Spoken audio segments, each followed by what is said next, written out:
Thanks, Rick, and also thank you, Julio, for allowing me to speak on HIV and corrections at a conference on Seek, Test, and Treat.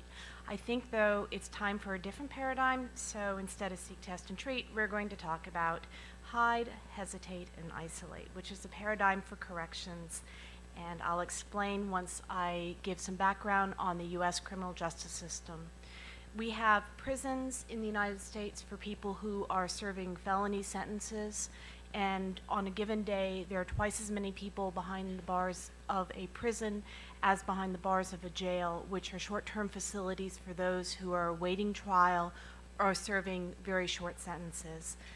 That's point prevalence of 1 day, period prevalence 1 year. If we look at the people who are coming out of the criminal justice system over the period of a year, 95% of people who are leaving criminal justice facilities are leaving jails rather than prisons.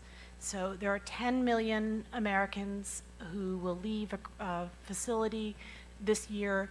Most of the action is in jails. However, we like to concentrate on prisons when we're looking at HIV.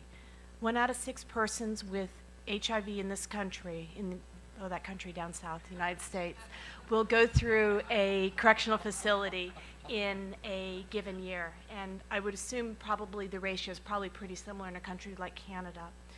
HIV prevalence is 3.8 times higher in correctional facilities than in the community, and so looking for HIV in a jail or prison population is like fishing in a stocked pond. However, most HIV screening is in the context of prisons, which means that most HIV in correctional populations is hidden. It's hidden, and we hesitate to diagnose. In the state where I was medical director of the state prison and jail system, 40% of the HIV cases, at least at the beginning of the epidemic, were being diagnosed at the jailhouse door. However, that was an exception, and most jails are reluctant to test even though there is so much HIV there, and the reason is money. The median length of stay in a jail is 48 hours, which is too short to draw a genotype, figure out what medication someone should be started on before they leave. Looking in one study of HIV testing in Detroit showed that instituting rapid testing did not increase the pharmaceutical budget. But still there's hesitation, and there's not much information coming from public health to tell jails that your budget will not go up if you start looking for HIV. There's isolation. There's isolation between correctional facilities and the community at an institutional level, and the collaboration is really rare. And that's paralleled on an individual level, that HIV-infected releasees face many barriers as they try to link to community resources. As Rick mentioned, I'm the principal investigator of the Evaluation and Support Center for a 10-site demonstration project funded by HRSA, Enhancing Linkages, which is looking at the linkage of HIV-infected releasees to primary HIV care in the community.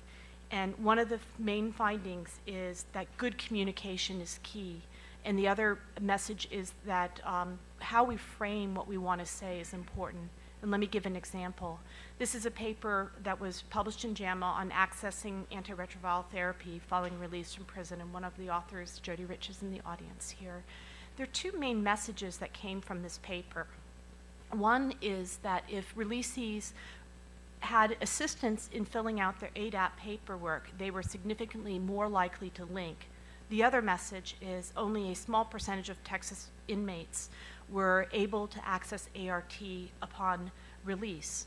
2 messages, the second predominated, which seemed to further alienate the criminal justice system from wanting to continue to work with the Texas researchers that were part of this study. So the burden of mending this relationship, ending isolation, is not all because of the criminal justice side of the equation, it's also us in the health side of the equation. And I would hope that going forward that we would try to reverse this culture of hide, hesitate, and isolate. And I guess I take questions at the end. Thank you very much for your time.